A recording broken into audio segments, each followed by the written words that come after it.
Kembali lagi bersama channel kita semua. Jika Anda suka, jangan lupa komen, like dan subscribe, serta bila Anda berkenan. Selamat membaca dan mendengarkan. Perintah Kaisar Naga. Bab 32183220. Bagaimana ini bisa terjadi? Kondisi kakek terkendali, kan? Ketika Chandler mendengar ini, dia langsung berkata dengan cemas. Bukankah ketiga alkemis itu menjamin bahwa lelaki tua itu akan bebas dari rasa khawatir dalam 10 hari? Mengapa dia tiba-tiba muntah darah? Lawrence juga mengerutkan kening dan berkata dengan ekspresi dingin. Saya juga tidak tahu. Sekarang ketiga alkemis itu juga panik dan mengatakan tidak ada yang bisa mereka lakukan. Makanya saya datang untuk melapor. Ekspresi pelayan keluarga Ji juga terlihat tak berdaya di wajahnya. Paman, ada apa dengan kakek? Yulian melihat ini dan bertanya dengan cepat. Oh, kakekmu hanya menderita penyakit yang membandel, tidak perlu khawatir. Lawrence sepertinya tidak ingin memberitahu Yulian terlalu banyak. Paman, Tuan Chen bukan hanya seorang ahli formasi, tetapi juga seorang alkemis yang sangat kuat. Mengapa Anda tidak membiarkan Tuan Chen memeriksa kakek? Yulian mengetahui keterampilan medis Dev, jadi seharusnya tidak akan menjadi masalah besar. Lawrence hanya menatap Dev, lalu berkata, kakekmu telah menderita penyakit kronis selama bertahun-tahun. Tidak masalah.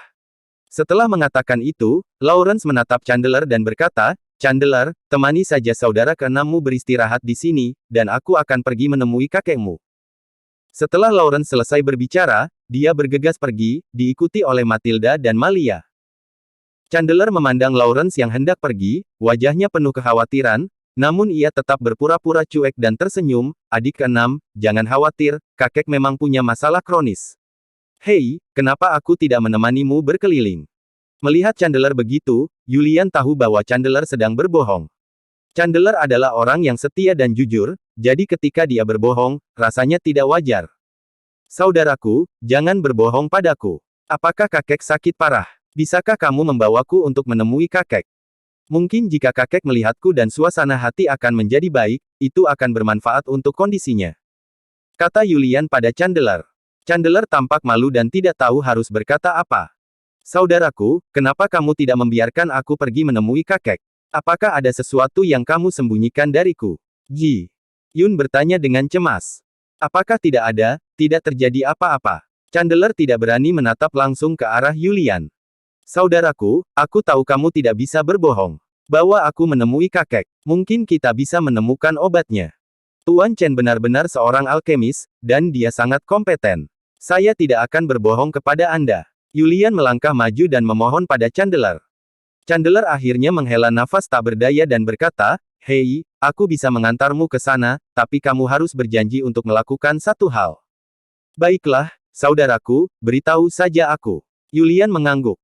Setelah kamu tiba, kamu tidak boleh mengatakan bahwa kamu adalah anggota keluarga Ji, kamu juga tidak boleh mengatakan bahwa kamu adalah putra dari paman ketigamu.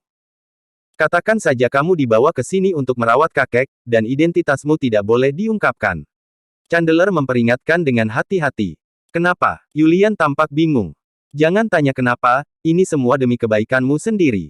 Kamu harus ingat, kalau tidak kamu akan dalam bahaya. Chandler berkata dengan sangat hati-hati.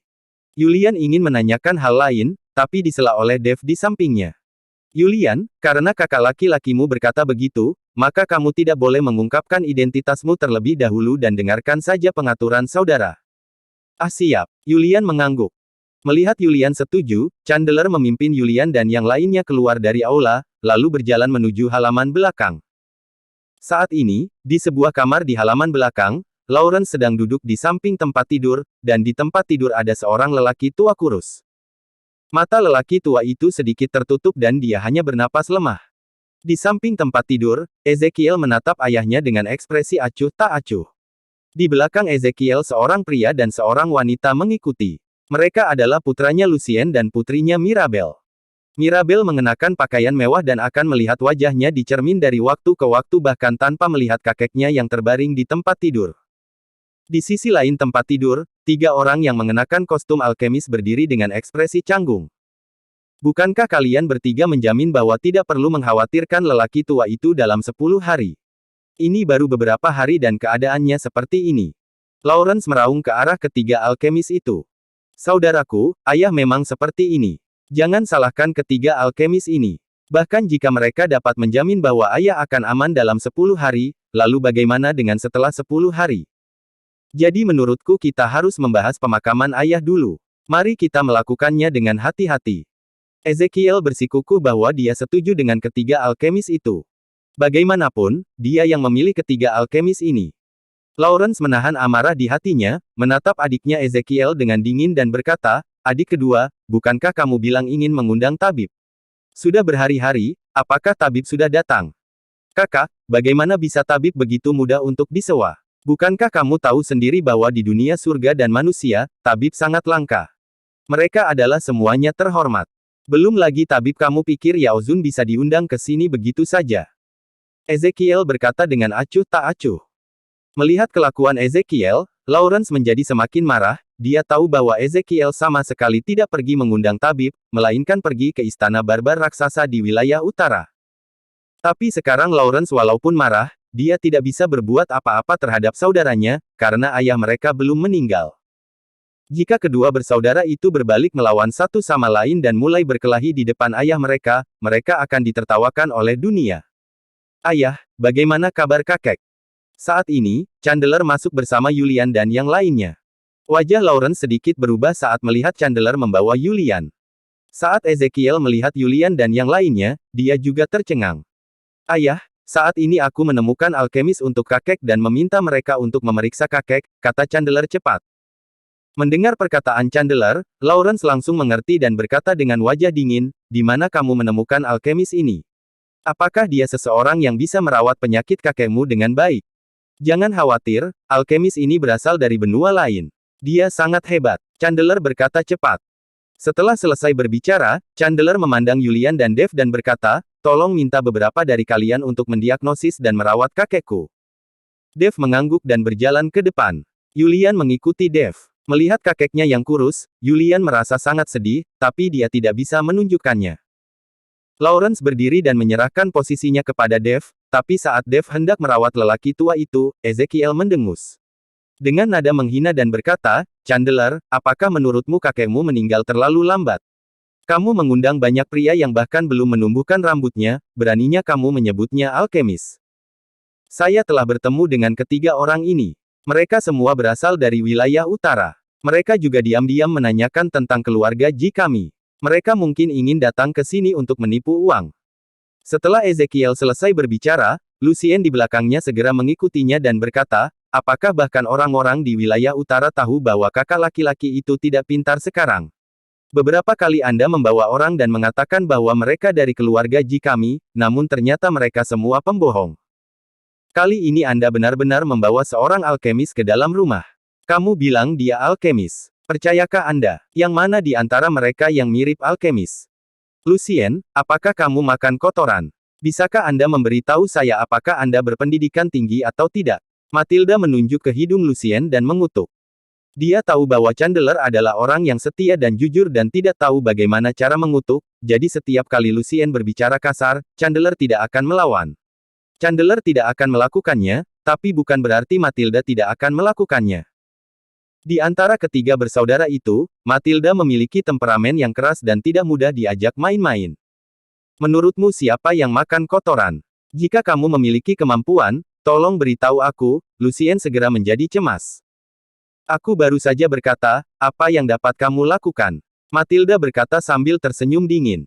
"Matilda, kamu hanya bajingan. Jika kamu memiliki kemampuan untuk keluar dan menantangku, aku akan menghajarmu habis-habisan." Ketika Mirabel melihat kakaknya kempes, dia pun angkat bicara. "Ayo bertarung, siapa yang takut pada siapa," kata Matilda dengan mata terbuka lebar. "Diam semuanya. Kalian sedang berdebat di kamar lelaki tua ini. Apakah kalian tidak ingin hidup? Siapapun yang berani mengatakan satu kata lagi akan segera dipenjara di tanah leluhur dan menghadap tembok untuk memikirkan masa lalu." Lawrence berteriak dingin, mereka sangat ketakutan sehingga tidak ada yang berani mengatakan apapun lagi. Bahkan Ezekiel tampak tidak setuju, tetapi dia tidak berani berbicara. Bagaimanapun, Lawrence adalah kepala keluarga sekarang, dan dia harus mendengarkan. Melihat situasi terkendali, Dave melangkah maju untuk memeriksa lelaki tua dari keluarga Ji. Setelah diagnosis dan pengobatan yang cermat, Dave mengerutkan kening. Tuan Chen, bagaimana? Yulian bertanya dengan suara rendah. Dave tidak berbicara, tetapi melihat ke arah Lawrence dan berkata, Tuan Ji, siapa yang baru-baru ini merawat orang tua itu? Mereka bertiga. Lawrence menunjuk ketiga alkemis itu, lalu bertanya, kenapa? Apakah ada masalah? Apakah obat yang Anda berikan kepada orang tua itu masih ada? Coba saya lihat, kata Dave. Lawrence mengangguk, lalu mengeluarkan botol porselen dari samping tempat tidur, yang berisi obat yang diminum lelaki tua itu setiap hari. Dave mengambil botol porselen itu, membukanya dan menciumnya. Ketika ketiga alkemis melihat ini, ekspresi mereka jelas sedikit tidak wajar, dan mereka bahkan menatap Ezekiel secara diam-diam.